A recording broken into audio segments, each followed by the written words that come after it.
ہوتا وہ ہے جو اللہ کی مرضی ہو، کام اللہ کے حکم کے مطابق ہوتے ہیں۔ اللہ تعالیٰ نے ایک تشریعی نظام بنایا ہے، ایک تکوینی نظام بنایا ہے۔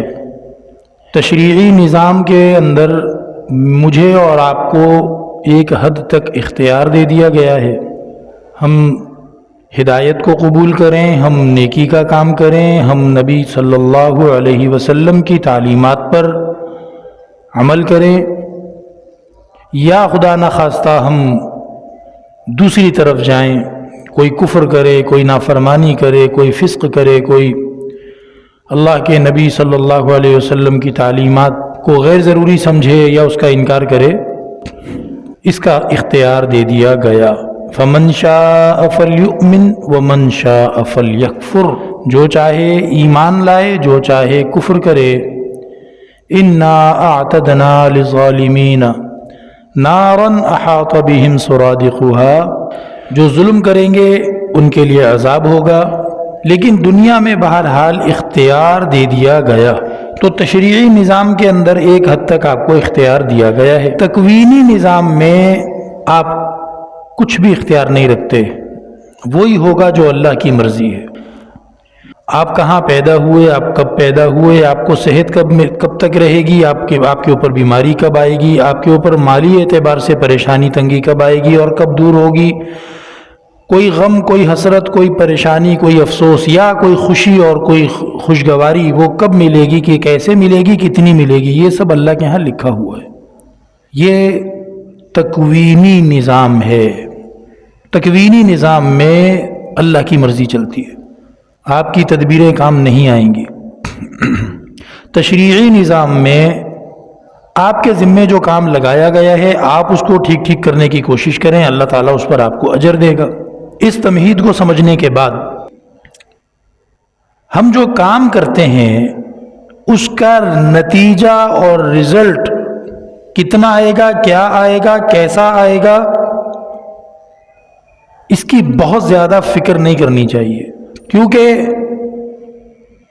تشریعی نظام میں رہتے ہوئے آپ کو اللہ رب العزت کی طرف سے نبی پاک علیہ السلام کی تعلیمات میں جو کرنے کو کہا جا رہا ہے اس وقت، آپ اس کام کو کریں۔ اچھا، میرے کرنے سے کیا ہو جائے گا؟ بعض لوگ کہتے ہیں کہ تم پوری دنیا کا رخ تو نہیں موڑ سکتے، تو صرف اکیلے تمہارے کرنے سے کیا چینج آ جائے گا، کیا فرق ہو جائے گا؟ دوڑ کر، چھلانگ مار کر وہ رزلٹ اور نتیجے پہ پہنچ۔ تشریعی اعتبار سے آپ کو جو کرنے کو کہا گیا ہے آپ اس کو کریں، تکوینی اعتبار سے نتیجہ اور رزلٹ کیا نکلے گا وہ اللہ نے آپ کے ذمہ رکھا ہی نہیں ہے، وہ تو اللہ خود کرے گا۔ مثال کے طور پر ایک آدمی کو دکانداری کرنی ہے اور اس دوران نماز کا وقت آ جاتا ہے، تشریعی اعتبار سے حکم آ گیا ہے کہ بھئی نماز کے لیے چلو، اب اس کو یہ حکم پورا کرنا چاہیے۔ اس وقت 10 گاہک کھڑے ہیں اور وہ تشریعی اعتبار سے جو حکم ہے اس کو پورا کرنے کے لیے ان سے کہہ دیتا ہے کہ بھئی نماز کے بعد آنا،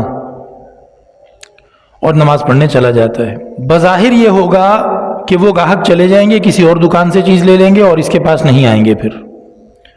تو اگر وہ 10 گاہکوں کو سامان دیتا تو شاید اس کو 2000 5000 جو بھی منافع ہو جاتا، وہ اب اس کا ہو گیا نقصان، اور وہ دوسرے دکانداروں نے کما لیے اور اس کے گاہک چلے گئے۔ لیکن ضروری نہیں ہے، ہو سکتا ہے کہ وہی گاہک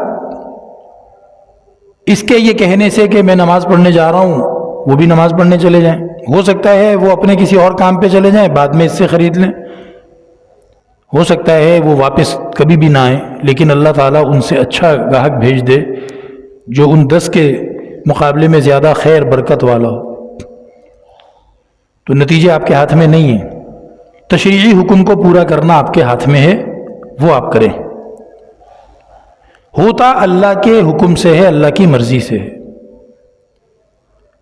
آپ کو جو نبی پاک علیہ السلام کی تعلیمات میں جس وقت جو کام کرنے کے لیے کہا جا رہا ہے آپ اس کام کو سمجھ کر کریں کہ کیا کرنے کے لیے کہا جا رہا ہے۔ ورنہ دنیا میں اگر ایسا ہوتا کہ آپ کے کرنے سے چیزیں ہوتی، ایسے سرجن لوگوں نے دیکھے ہیں، آنکھوں کے کامیاب آپریشن کرنے والے، اور ان کا اپنا بیٹا اندھا ہے، ایک ہی بیٹا وہ بھی اندھا۔ سرجن صاحب کا حال یہ ہے کہ 2 3 مہینے پہلے سے بکنگ کرانی پڑتی ہے مریض کو، اتنا رش مریضوں کا، اور لوگ ٹھیک ہو رہے ہیں، اپنا بیٹا اندھا ہے، نہیں ٹھیک ہو رہا۔ تو پتہ چلا کہ میرے کرنے سے نہیں ہوگا، اللہ کے کرنے سے ہوگا۔